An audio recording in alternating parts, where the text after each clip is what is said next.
Broadcasting from the business capital of the world, this is the Podcast Business News Network. And welcome back, everybody. So wonderful to have her back with us. She's dedicated her life to helping others by way of a career as an occupational therapist. I'm talking decades. She's done that and has helped so many. And then that's led to later in life as a talented writer, including wonderful poems, which we're going to hear one or more. And then she's I like to call it an accomplished traveler. She's been just about everywhere on this planet and has so much insight. And it's so great to have her back here. Lynette Walsh joins us here on the program. How are you doing today? Very well, thank you. Well, I want to say that you also are our Centurion recipient, and well-earned because of just the insight and the experience that you've shared with us and with everybody else during your career. I have an email that we got last time we got together. By the way, the best way to reach us, instantfeedbacksteve@gmail.com. instantfeedbacksteve@gmail.com. This is from Jennifer, who checks in from Ocala, Florida. She says, I'm considering a career as an occupational therapist. Are there areas of specialty that you would suggest I look into? Well, first of all, you have to do a 4-year bachelor's degree in occupational therapy. And there are a number of occupational therapy programs around, if you're in California, around the area. So you would have to do some research as to finding a program and then having the prerequisite courses, of course, and then being accepted into that program. And most of the programs have a lot of academic kind of work, learning about anatomy, physiology, psychology, all that stuff, but also practical experiences working alongside a preceptor in a clinic with patients and learning how to evaluate patients and treat them and then develop treatment plans and all of that. So it is a very specific 4-year college degree. There is an alternative if you are not really academically prone. There is an occupational therapy assistant level. You have to work with an occupational therapist registered when you're working, but you can see patients and learn how to treat them and everything. But it's a secondary level. And there are community college programs for the assistant level. So there are two levels that way. And also, I was able to do a master's in education along the way, and I found that very useful because in occupational therapy, you're often trying to teach people to do things they're not particularly wanting to do. So being an educator is a big advantage. The doctoral level is not mandated like it is with physical therapy, but it is possible. You can go up through the different levels of education depending on what your expertise is. Now, as far as working as an occupational therapist, I've had a number of colleagues who were specialists in hand therapy, and they had an extra level of training for that, and they would work with crush injuries and fractures and everything specific to hands.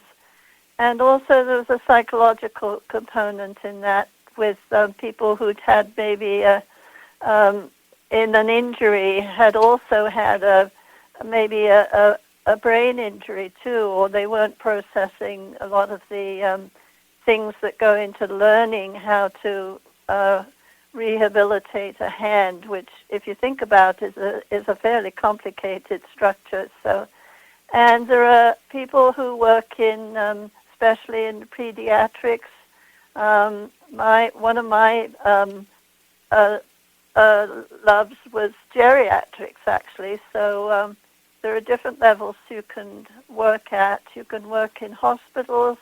You can work in nursing homes. Now, don't get snooty about nursing homes. A lot of them have excellent rehab departments, and when a person is in the general hospital, they usually get very sort of limited time with the therapist, and going to a rehab center is probably one of the biggest steps that they have to take. And some of that rehab, especially for the elderly, are in the nursing homes. So, there are all sorts of different places. You can be a therapist on a surgical team in a hospital. You can work in the community with daycare, adult daycare, all sorts of different places. You'll find occupational therapists in schools, particularly, and working with speech therapists and physical therapists. So you need to do quite a bit of research before you decide, what. And don't set your mind on one particular environment. Go through the training and see what clicks with you. You may hate working with kids, or you may love working with geriatrics. So it's different for everybody. But go to an accredited program. Did you have a specialty during your occupational therapy career? Kind of by default. I did my original training in England, and I first worked in a big psychiatric hospital, and that was very interesting. In fact, that was the only time I was actually physically assaulted by a patient. Wow. But these things happen, and that was back in the day when people weren't on all these marvelous drugs and everything. So. And I did physical disabilities. And when I came to the U.S., I was working in teaching people how to do adult daycare, which was a whole new thing. And we did it a lot in England, and that was one way that I came with a team to the U.S. And you really have to sort of pick and choose. I ended up with geriatrics, actually. I did do a short spell with pediatrics, filling in for someone else who was away. And I enjoyed that, and I think I was fairly good at it. I could have made a career of that, but the older people were what I was really interested in, because when you group patients by age, you're not dealing with a specific one single diagnosis. They have all sorts of things. They have pulmonary problems, they have strokes or fractures and stuff. It's not limited by one particular diagnosis. So that can be interesting. And I used to love the really, really dementia patients, because you would have these incredible circular conversations that really didn't mean anything much, and then all of a sudden you get an absolute gem, a nugget of relevant information. So, and they were very interesting to work with. Looking back at all of this, is there something that you might regret, that maybe an area of study that you might have wanted to go into when it came to occupational therapy? Not really. I'm afraid I wasn't very ambitious. I would, try and get the most out of what I was doing.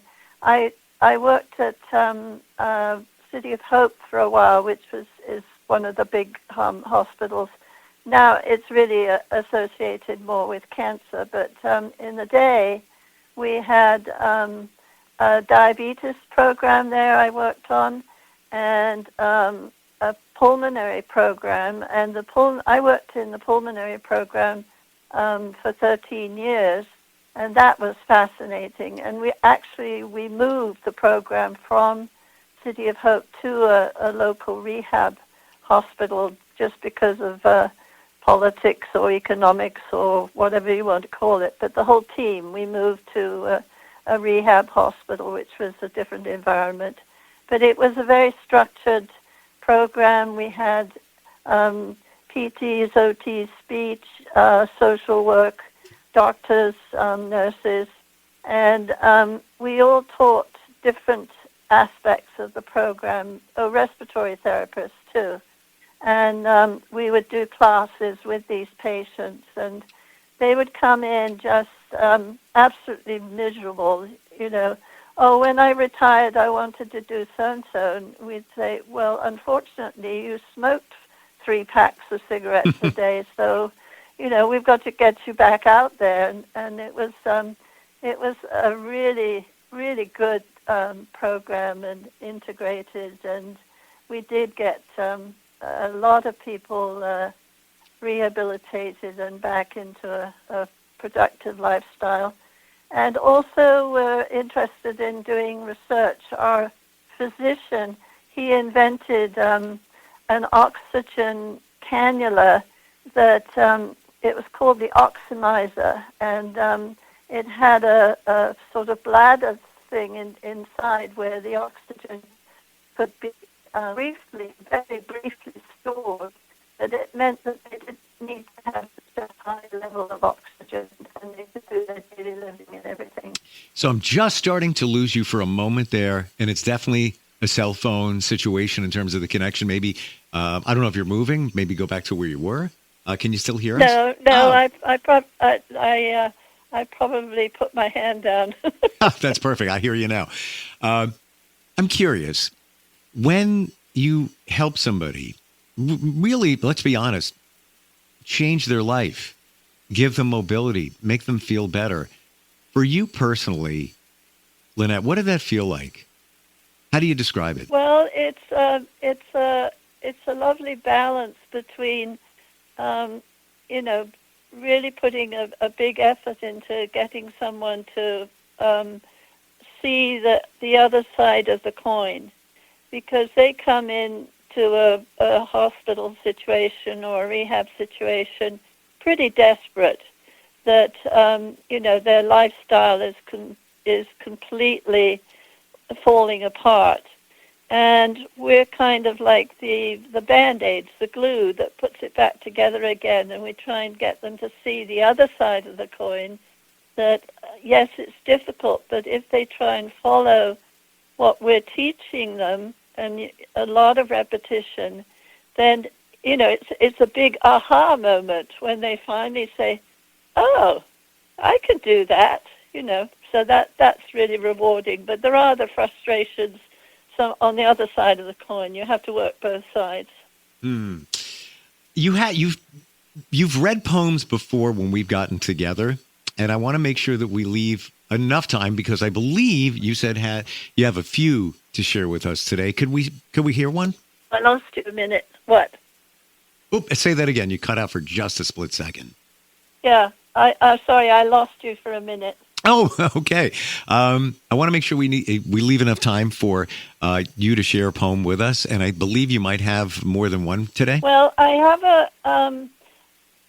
we've talked a lot about work and strange things that have happened to me, and I came across a couple that were more on the recreational side, a little bit more how things were when I arrived.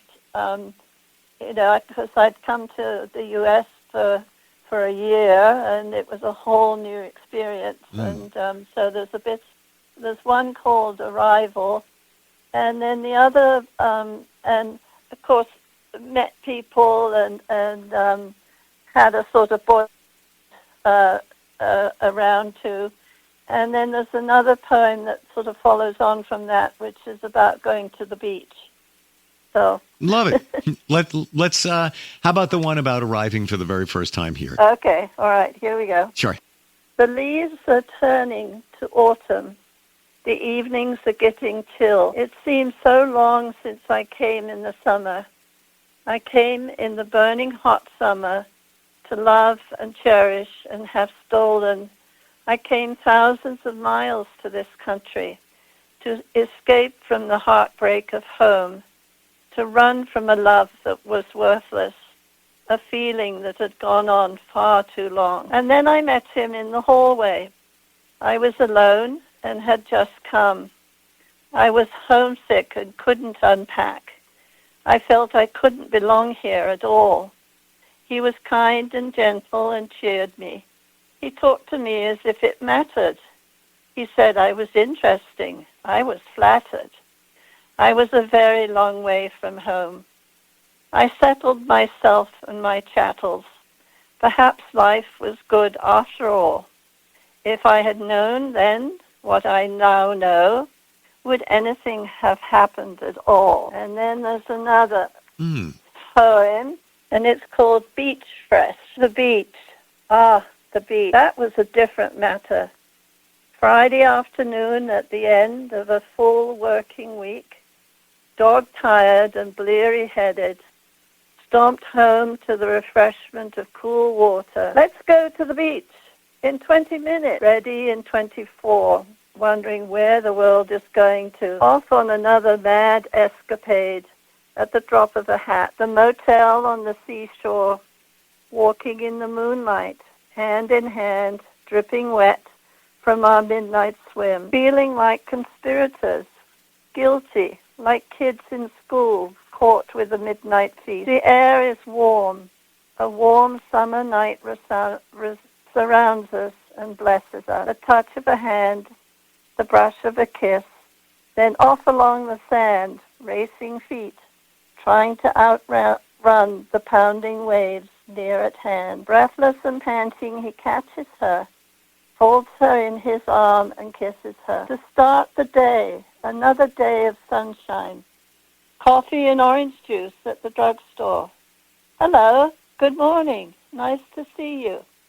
Then off to the glaring light of the daytime beach, basking and bathing, alternately sandy or glistening with brine, as the tan on their backs deepens late in the afternoon, lying side by side in the sun, fingers entwined, dozing, until an impudent wave washes their feet and wakes them, reminding them that it is time to go, and that he needs their bit of beach to wash clean and refresh, ready for the sunshine next morning. So that was a little bit of our off time. Wow. Beautiful. And I'm very happy with even the first poem. That reference fall, autumn. It's kind of nice. Yes. And I know we're pivoting from occupational therapy, but writing is one of your joys in your life. Do you get an inspiration when you write a poem? Do you feel something like, yeah, I need to express this situation? How do you decide what to write about? Essentially, that's where I'm going. Yes, I think I do. And I was thinking about that earlier this year because at the church I go to, we do a big fundraiser every year, and it's called A Dinner and a Show. And we have a fantastic musical program, and I sing in the choir and stuff. And I'm just an average Indian as far as a singer goes. You know, I can carry a tune in a bucket, but I'm not a soloist. I get stage fright, I think. But a couple of years I have done a poem. Couple of them I've already read to you, I think. But this year I really didn't get an inspiration, so I just sang with the group, and we did our thing that way. And when things do happen, then I do get an inspiration and write about it. And I think I learned how to do this at school. I went to a girls' English boarding school, and we used to have at the end of term, we used to have a big assembly, last assembly. And before that, we had to, we would pick names out of a hat, and we had to write a poem about that person. We were divided, being boarding school, we were divided up into houses. So we had sort of 30 people in a house. So we knew our housemates pretty well. But we learned to write poems about this person and put it into a sort of fold-up paper thing that they could open during that last assembly. And I think that's how I learned to write stuff about things that were going on and things that had happened during the term at school. So that's where it came from. But I do have to have some kind of inspiration, yes. So it's been said that journaling is very, very impactful for moving your life forward, realizing certain things within you. And I wonder if writing a poem like you're doing is essentially the same thing as journaling, just a little bit different. What do you think? Oh, I think so, yes. And you mentioned my travels, and when I go on a trip, I do a journal, and I used to always write it, and then I would do, back in the day when we would do photographs and stuff, I would do a separate photo book. But the first cruise I went on, every day there was tons of paper coming into my cabin, a schedule for this, and a reminder of this, and blah, blah, blah. And I thought, I'm not going to take all this paper home with me. This is ridiculous. So what I do now is I get a big plain paper scrapbook from Walmart or one of these places, and I do have each day. A lot of the companies, when you're going on a cruise, they will give you an itinerary, and they'll give you a brief synopsis of what goes on. So I would cut out those bits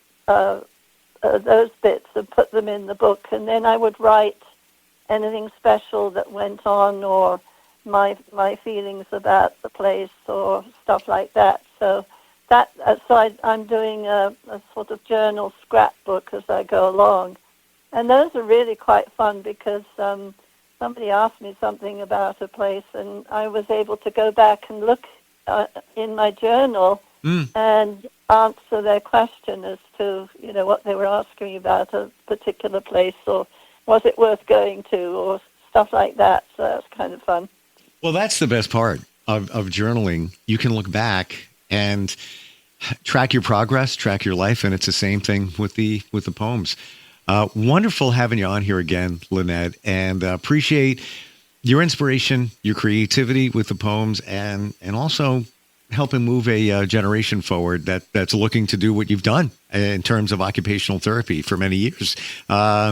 Thank you for being here, and also congrats on being our Centaurian recipient. Well, thank you so much. I've been enjoying these conversations with you. And I have so many more questions and things to share, but we're out of time. So we'll get together next time. Thanks again. All right. Thank you. We'll be right back.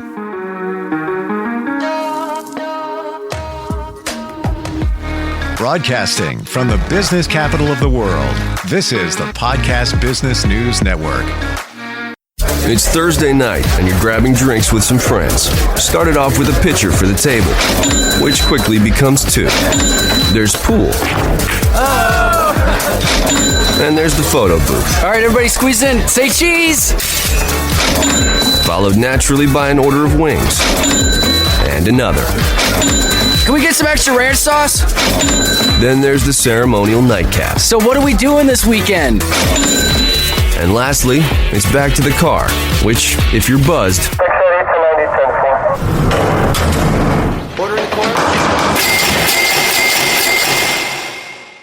could be the most expensive night of your life.